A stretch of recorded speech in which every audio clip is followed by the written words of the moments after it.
My name is Poo Bear. Happy birthday, first of all. I'm a songwriter producer. I've worked with groups such as 112, artists like Usher, Justin Bieber, J Balvin, Chris Brown, Skrillex, and et cetera and et cetera. I hate to leave people out. It's just a lot of people. And just right now at a great place, and I'm excited to actually put out my own album. I wanted to start out by playing you something. Okay. And just kind of capturing your Uh-oh. reaction. Uh-oh, he's about to go back to when I was 12 or something. The music just turns me on. I hate that I'm psychic. Hey, edit. Remix. That's not the way to do it. How you find this?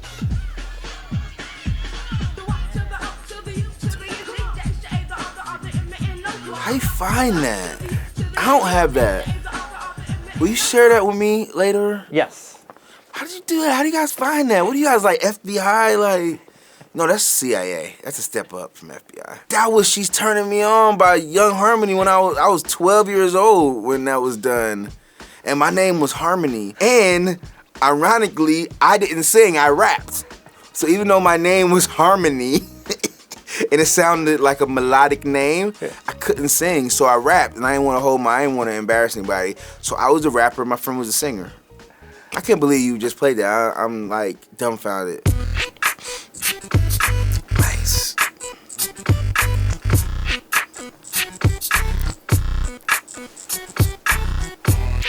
I remember that. That was Peaches and Cream, man. That was that song right there, I think kinda put me on the map to myself. Nobody else knew.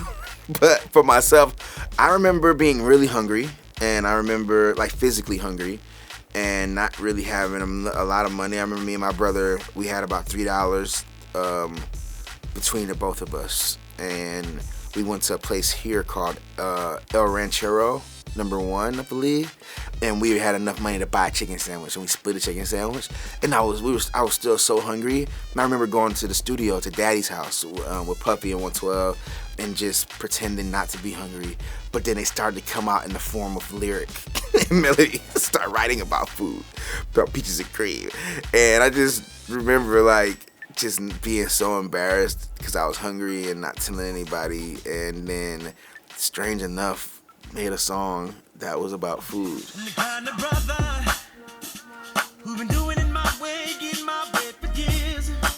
I remember this. Tell me about it. I remember Usher not really being into it. Yeah, so we had already cut a record called Superstar, and that was on Confessions also. And then Here Comes Caught Up, and he wasn't really sold on it. It took for like the head of the label to say, no, you have to record that song. Then later on, he was like, oh, he got it. And it was like, in creating the record, that was about Chili from TLC. And he was really caught up with her. We would see her come to the studio, coming to our sessions, and she'd be like opening up Crab, I remember, and rubbing his throat. And I just remember it was weird. But I'm like, this is like they're really into each other. And that's where like Superstar, like I'll be your groupie, baby, because you're my superstar. And, Caught Up and Come Follow Me. You're not like the other girls on me around the way. So these were records that were real in the moment, And then once they broke up, it was like, oh God, like now we're gonna not even be on this album. And they kept all of the records that we did, thank God. It's like 62 weeks now, #1 on the Latin charts. Crazy. Come and move that in my direction. That was Despacito the remix, man. That was just like a dream. It's still a dream. Just because it just came out of nowhere, and I couldn't have predicted it. Like, couldn't have told you a year ago I'm gonna be a part of, one of the biggest, Latino records that crosses over ever. So it's a blessing. That was one of those things where I credit Justin Bieber, for having a great taste and having the ear to be in a club in Colombia and to hear a record that really was a hit in South America, but only in South America. To hear it and say, you know what, I want to remix that record. And then, I appreciate Scooter Braun, reaching out to me and say, hey, we should do this English version and not just remix it, but let's bring the rest of the world into it. And literally, we did that record, and it came out like 5 days later, the remix. So it wasn't like one of those things where you work on something and then like a few months down the line it comes out. It was like in the studio, like I'm doing this, I'm not sure, let me figure out the translation so I could at least stick to the, you know, the main idea. And then it just came out so fast and went to #1, and it's like a whirlwind, man. It's just a blessing to be a part of it. For that song, you were dealing with a text that was in Spanish and you had to add to it in English. Correct. Yeah, I just had to understand what it was saying, and it was basically saying slower, and it wasn't as clear as you would think the translation would be. Sure, it's a lot clearer just in its natural language.